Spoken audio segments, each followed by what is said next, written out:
Hello, good evening, students. Today in 10th class mathematics, we are continuing exercise 9.1. We had completed up to question number 12th. We are starting our class with question number 13. Question number 13, dekho. An observer from the top of a 75 meters high lighthouse from the sea level, the angle of depression of two ships are. बच्चों एक light house दिया है. Light house बच्चों ships को observe करने के लिए सी में प्रेजेंट है ना. This is the light house.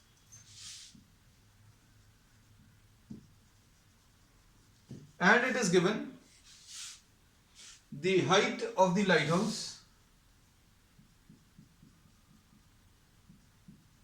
Is 75 meters. The angle of depression of two ships are 30 and 45. यहां से बच्चों एंगल ऑफ डिप्रेशन जो है, यहां से angle of depression 30 degrees and 45 degrees ऐसा कुछ दिया हुआ है.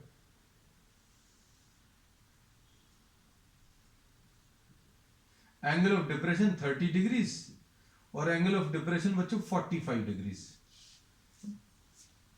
यहां से इन्होंने कहा है ये एक शिप है, this is another ship, these are two ships, है ना. ये एक है, एक यहां पर है, और यहां से एंगल ऑफ डिप्रेशन बच्चों 30 डिग्रीज है एक शिप का. दूसरे शिप का angle of depression, angle of depression मतलब यहां से अगर अभी हम लोग देखें तो नीचे की तरफ, if you are viewing objects which are lying at a lower level तो एंगल ऑफ डिप्रेशन बनता है. तो ये हॉरिजॉन्टल लाइन ड्रॉ करी और हॉरिजॉन्टल लाइन के साथ इस लाइन ऑफ साइड का एंगल 30 डिग्रीज और इस वाली लाइन ऑफ साइड का एंगल बच्चों 45 डिग्रीज. अब इसमें क्या दिया है, if one ship is exactly behind the other find the distance between the two ships. तो अब हम लोग इसको क्या कर रहे हैं, इसको S1 और S2 नाम दे दे रहे हैं और लाइट हाउस को बच्चों AB नाम दे दिया. अब ये एंगल अगर 30 डिग्रीज है तो ये वाला एंगल भी बच्चों 30 डिग्रीज आएगा, और ये अगर 45 है तो ये एंगल भी 45 आएगा. तो अब क्या कह सकते हैं, C triangle ABS2. Triangle ABS2 देखो तो tan 45 क्या आ जाएगा बच्चों, tan 45 will be AB upon BS2. मतलब क्या आ जाएगा, 1 will be equal to AB is 75 divided by BS2. तो BS2 निकाल लो, तो BS2 की वैल्यू बच्चों कितनी 75 आ जाएगी. उसके बाद ट्राइंगल ABS1 देखो, ट्राइंगल ABS1 इसमें tan 30 डिग्रीज कैसे मिलेगा, perpendicular AB upon BS1, perpendicular AB upon BS1. तो ये कितना है 1/√3. AB कितना है, तो AB बच्चों 75 है और BS1 निकालना है. तो BS1 की वैल्यू कैसे मिलेगी, ये 75 इंटू √3 ऐसा कुछ आ जाएगा. तो BS1 की वैल्यू आ गई. लेकिन अब इसमें पूछा क्या है बच्चों, the distance between the two ships. Distance between the two ships क्या आ जाएगा, S1 S2. S1 और S2 जो है, this is the distance between the two ships. और ये कैसे निकालेंगे, ये निकालने के लिए हम लोग BS1 में से BS2 माइनस कर लो, BS1 माइनस BS2 कर लो. अब BS1 कितना है बच्चों 75√3 और BS2, तो BS2 बच्चों 75 है, तो इसमें से 75 कॉमन ले लो और ये √3 माइनस 1, ये इसका आंसर आ जाएगा. And if this is simplified बच्चों, अगर ये सिंप्लीफाइड है तो ये सिंप्लीफाई कर लो, 75 इंटू 1.73 माइनस 1 यानी कि 75 इंटू 0.73 है ना. इसको सॉल्व कर लो, सॉल्व करने पर ये अप्रोक्सीमेटली 54.75 आएगा. So this is question number 13. अब इसके बाद क्वेश्चन नंबर 14 देखो.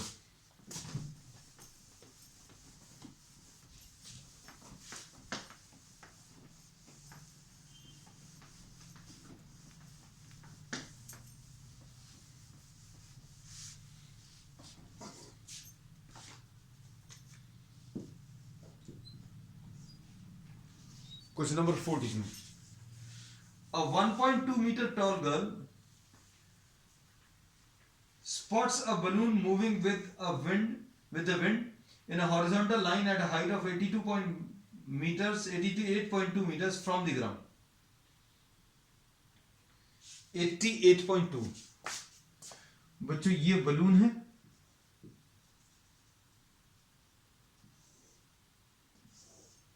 और इसका ग्राउंड से जो एल्टीट्यूड है वो 88.2 मीटर है, और यहां पर ये गर्ल है,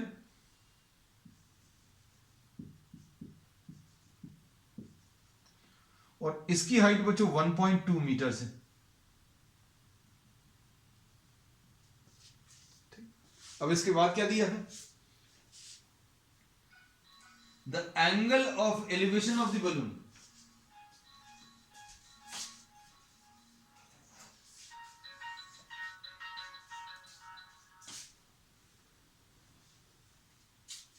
The angle of elevation of the balloon, ये दिया हुआ है. ये कितना दिया हुआ है? 30 डिग्रीज. सॉरी,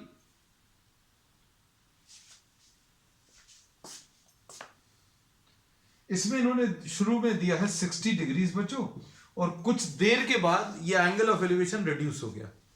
तो अब हम लोगों को रिड्यूस अगर करना तो और पीछे की तरफ ले जाना पड़ेगा. तो अब हम लोग क्या कर रहे हैं? इनिशियली दिस वाज हियर, ऐसा मान ले रहे हैं. This is the balloon and this was having an angle of elevation of 60 degrees. अब ये बलून जो है बच्चों हॉरिजॉन्टली फ्लाई कर रहा है, और फ्लाई करते करते दूर जा रहा है. क्यों? दूर जाने में क्या होगा बच्चों? सपोज पास में है तो एंगल ऑफ एलिवेशन बच्चों ज्यादा रहेगा, हॉरिजॉन्टल के साथ एंगल ज्यादा रहेगा. If you are viewing it from a point near, this point is lying near to the balloon, and if this is flying away, जब दूर चला जाएगा तो क्या होगा? एंगल ऑफ एलिवेशन बच्चों वो रिड्यूस हो जाएगा. तो एंगल ऑफ एलिवेशन देखो रिड्यूस हो गया. ये कितना है? 30 डिग्रीज.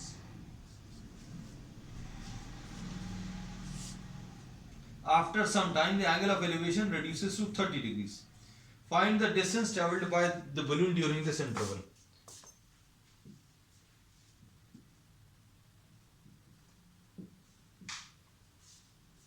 देखो बच्चों, डायग्राम अभी हमने बता दिया है, बलून भी दिखा दिया है, गर्ल की हाइट भी बता दी.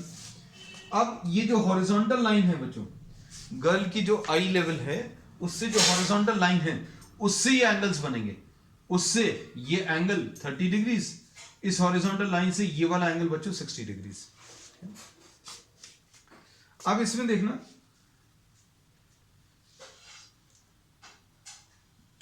ये डिस्टेंस कैसे मिलेगा? ये वाला, ये 88.2 माइनस 1.2 आ जाएगा. इसको अभी हम लोग क्या कर रहे हैं? G और इसको H नाम दे दे रहे हैं. तो इसमें अभी हम लोग बोलेंगे DG will be equal to EH, DG will be equal to EH will be equal to what? DC minus GC. DC में से GC माइनस कर दो, और DC कितना है? 88.2 माइनस 1.2, तो ये 87 मीटर्स आ गया. ये बच्चों 87 मीटर्स है, ये भी 87 मीटर्स आ गए. अब दो ट्राइंगल्स देख लें बच्चों. कौन से दो ट्राइंगल्स? ट्राइंगल ADG, tan 60 कितना आ जाएगा? Perpendicular DG upon base AG. अब ये DG अपॉन AG लेना, tan 60 कितना है? √3. DG ये 87 अपॉन AG, तो AG मिल जाएगा बच्चों. ये AG विल बी 87 अपॉन √3. ये ट्राइंगल ADG के कैलकुलेशन से. अब उसके बाद ट्राइंगल AEH के देखो बच्चों. Triangle AEH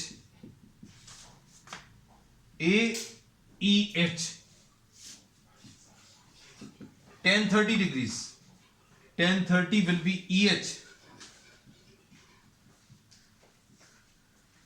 EH divided by AH. ये 1/√3 है ना। EH कितना है? 87 है अपॉन AH, तो AH की वैल्यू मिल जाएगी बच्चों, AH विल बी 87√3। अब ये AH मिल गया 87√3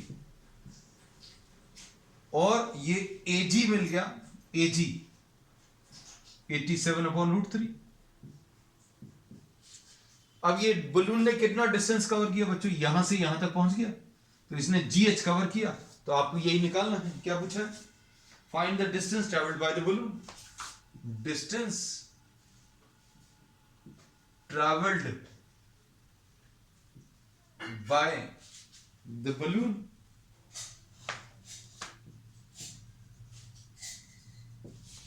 ये कैसे मिलेगा?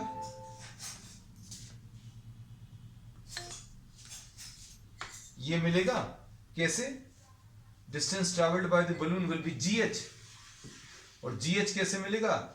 AH minus AG। GH ये डिस्टेंस है बच्चों, distance travelled by the balloon. Balloon यहां से यहां चला गया, AH कितना है? AH 87√3 minus AG 87/√3। बस इसको सॉल्व कर लो बच्चों, कितना आ जाएगा? 87 कॉमन ले लो, √3 माइनस 1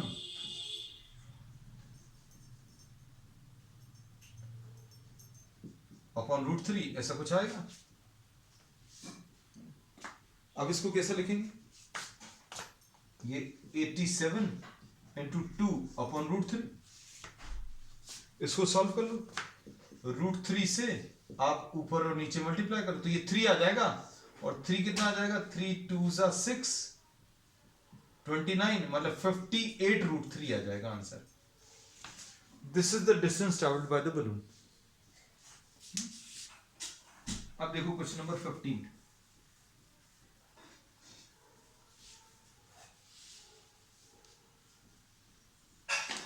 क्वेश्चन नंबर 15 में क्या दिया हुआ है देखो।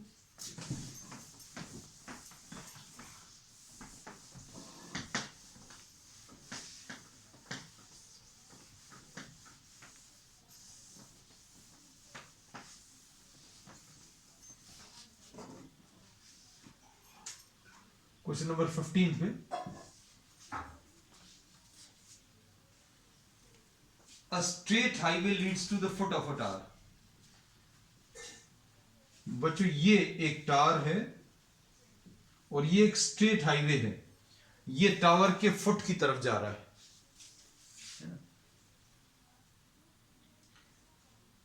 A man standing on the top of the tower observes a car at an angle of depression of 30 degrees। यहां पर एक मैन बैठा हुआ है, वो इस कार को ऑब्जर्व कर रहा है,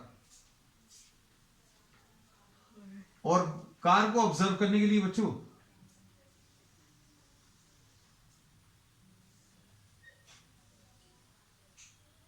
ये एंगल ऑफ डिप्रेशन 30 डिग्री है। ठीक, उसके बाद क्या दिया? Which is approaching the foot of the tower. ये बच्चों foot of the tower, foot की तरफ, फुट ऑफ द टावर की तरफ अप्रोच कर रही है।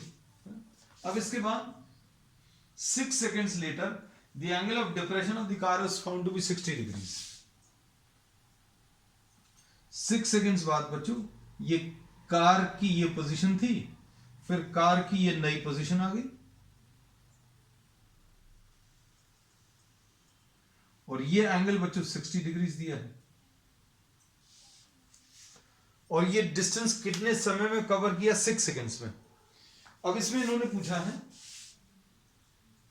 Find the time taken by the car to reach the foot of the tower.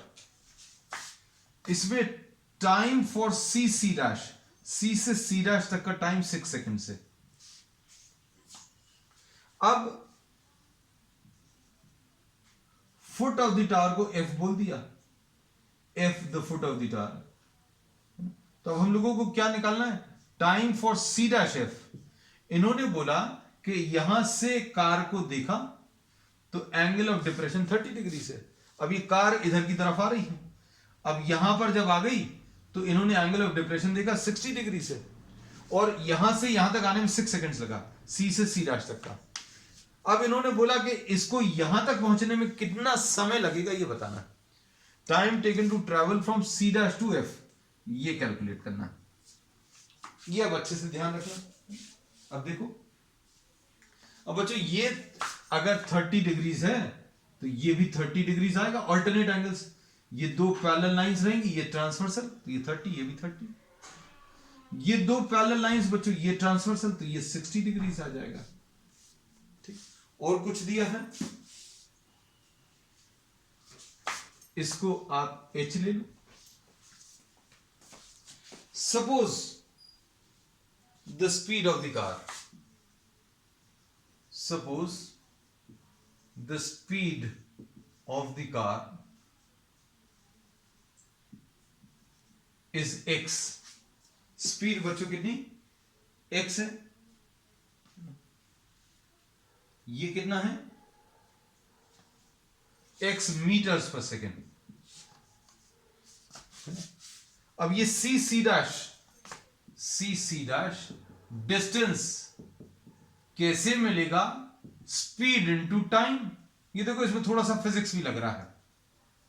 Speed कितनी है बच्चों x है, और यहां से यहां तक का टाइम बच्चों 6 है, तो ये 6x मीटर्स आ गया, कोई दिक्कत नहीं है इसमें। Suppose the time taken C dash F तक का टाइम सपोज t है, t सेकेंड्स, यहां से यहां तक का, यहां से फुट ऑफ द टावर तक पहुंचने में t सेकेंड्स, ये निकालना है ना, इसको अपन ने t लिख लिया। अब C dash F distance, C dash F जो डिस्टेंस है वो कैसे मिलेगा, speed into time.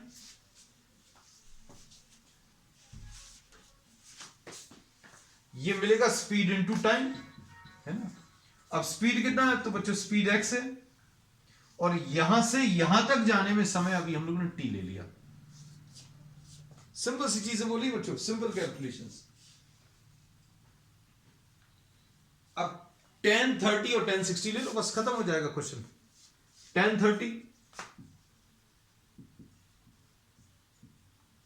1030 will be equal to h, पूरा पूरा लिख दें क्या, AF अपॉन CF, यानी H upon C dash. C dash की वैल्यू 6x है और C डैश F की वैल्यू xt है, तो ये आ जाएगा 6x प्लस xt, और ये बच्चों कितना है 1/√3। ये कौन सा वाला ट्राइंगल लिया, ट्राइंगल ACF। अब उसके बाद ट्राइंगल, इसमें थोड़ा सा क्रॉस मल्टीप्लाई कर लें, 6x plus xt, 6x plus xt is equal to h into √3, h into √3, ये फर्स्ट इक्वेशन। अब 1060 लो बच्चों, किस ट्राइंगल में, AC डैश F में, AC डैश F में कितना आ जाएगा, 1060 will be equal to AF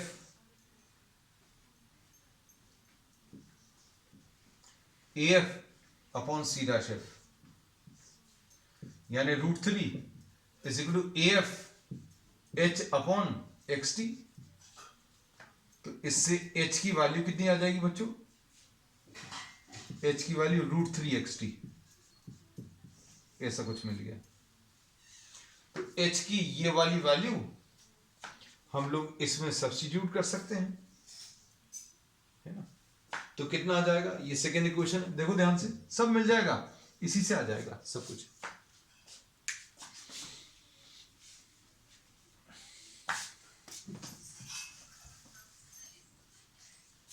क्या आएगा, देखो 6x plus xt is equal to h root 3। तो h रूट 3 लिखा है, h की जगह ये वाली वैल्यू रख दो, रूट 3 xt इंटू रूट 3, यानी कि 3xt आ गया, 6x प्लस xt। अब इसको उधर ले जाओ तो 6x will be equal to 2xt, इसमें x और x कैंसिल होगा, x और x कैंसिल होगा, तो t की वैल्यू 6/2 यानी कि 3 सेकेंड्स, ऐसा कुछ आ जाएगा। So this is the answer. t बच्चों कितना 3 सेकेंड्स आ गया, है ना। अब इसको करने के लिए मान लीजिए ये सारी चीजें नहीं क्लिक करती, है ना, कि भाई ये टाइम लेना है, स्पीड लेना, नथिंग टू वरी अबाउट, है ना। एक और तरीका है, हम आपको कोशिश यही करते हैं बच्चों, सिंपल तरीके बता दें। एक तो ये नोट कर लेना, दूसरा तरीका,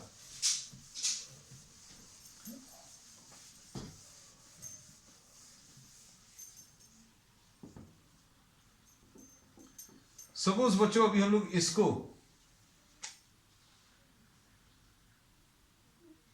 बी ले रहे हैं और इसको x और इसको y ले रहे हैं, सिंपल। ये मेथड 2 है। इस x का उस x से कोई रिलेशन नहीं है, वहां पर तो x स्पीड था, यहां पर x डिस्टेंस है ना। अब समझना अच्छे से, tan 60 क्या मिलेगा बच्चों, ये बहुत इजी लगेगा तुम लोगों को। tan 60 विल बी h/y, यानी h will be equal to y root 3। tan 30 क्या आएगा, this is very easy method. tan 30 will be h upon x plus y, तो 1 by root 3 is equal to h upon x plus y, है ना। तो क्या आ जाएगा, x plus Y is equal to h root 3, x plus Y is equal to h root 3। h की value y root 3 रख दो, x plus Y is equal to y root 3 into root 3, है ना। तो x plus Y is equal to 3y, यानी x is equal to 2y। बच्चों x जो है इसका डबल है, x इसका डबल है, इसका मतलब क्या है, इस डिस्टेंस का आधा है ये वाला। y की वैल्यू कितनी है, x/2। y की वैल्यू बच्चों कितनी आ गई, x/2। अब सेम स्पीड से अगर आप मूव कर रहे हो तो आपको x डिस्टेंस चलने में 6 सेकेंड्स लगे, तो इसका आधा distance, half the distance will be covered in half the time. Suppose you are going to your school and the time taken is 6 seconds या 6 मिनट्स, सॉरी 6 सेकेंड्स तो कम हो जाएगा। Your time taken to reach the school is 6 minutes. What can you say about half the distance? Half the time? 6 minutes अगर पूरा इधर तक जाने में लग रहा है तो उसके आधे डिस्टेंस में आधा टाइम लगेगा। तो अब इसमें ये x अगर है तो ये x/2, मतलब यहां से यहां तक आने में x है, ये वाला इसका आधा है, इसमें 6 सेकेंड्स लग रहे हैं, तो हाफ डिस्टेंस को कवर करने में 3 सेकेंड्स लगेगा, है ना। तो ये स्टेटमेंट अभी आप लिख देना, time taken to cover x/2 is 3 seconds, क्योंकि time taken to cover x metres is 6 seconds, ये दिया हुआ है। चलो हो गया, ये बहुत इजी है। अब क्वेश्चन नंबर 16 देख लो बच्चों, this is the last question of this exercise.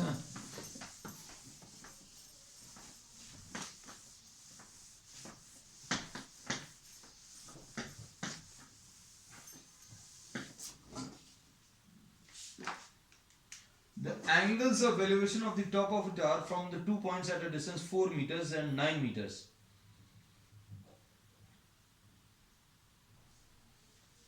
Complementary angles बच्चों, ये complementary angles दिए हुए हैं। अच्छा क्वेश्चन है, क्वेश्चन नंबर 16 में एक क्या दिया हुआ है, the top of the tower, this is the tower, this is the tower, और बेस से बच्चों बेस से 4 मीटर्स डिस्टेंस पर और बेस से 9 मीटर्स डिस्टेंस पर जो एंगल्स बन रहे हैं, एंगल्स ऑफ एलिवेशन, ये कॉम्प्लीमेंट्री हैं। कॉम्प्लीमेंट्री का मतलब क्या है? जिनको ऐड करने पर 90 डिग्रीज आ रहा है। तो अगर ये एंगल 30 है बच्चों तो ये 60 आएगा। सॉरी, अगर ये 30 है तो ये 60 आएगा। ये अगर 20 है तो ये 70 आएगा। अगर ये 10 है तो ये 80 आएगा। और अगर ये 35 है तो ये 55 आएगा। क्यों? क्योंकि दोनों का एडिशन 90 क्यों? क्योंकि इसमें दिया कॉम्प्लीमेंट्री एंगल्स। मतलब ये अगर थीटा है तो then this angle will be 90 minus theta.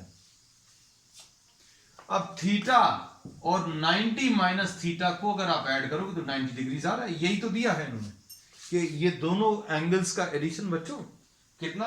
90 degree से। अब tan थीटा कितना आएगा? Perpendicular divided by base h/4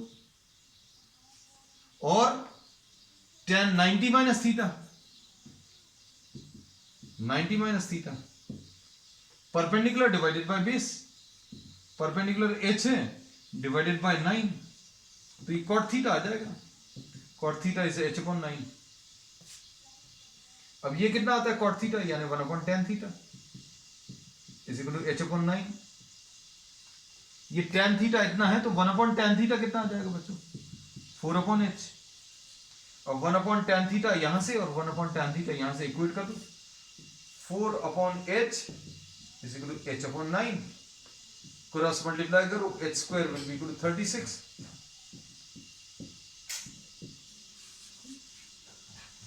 ये आंसर है बच्चों। So this finishes the exercise 9.1 and we will be continuing with some extra problems on applications of trigonometry on the next one. That's all for today.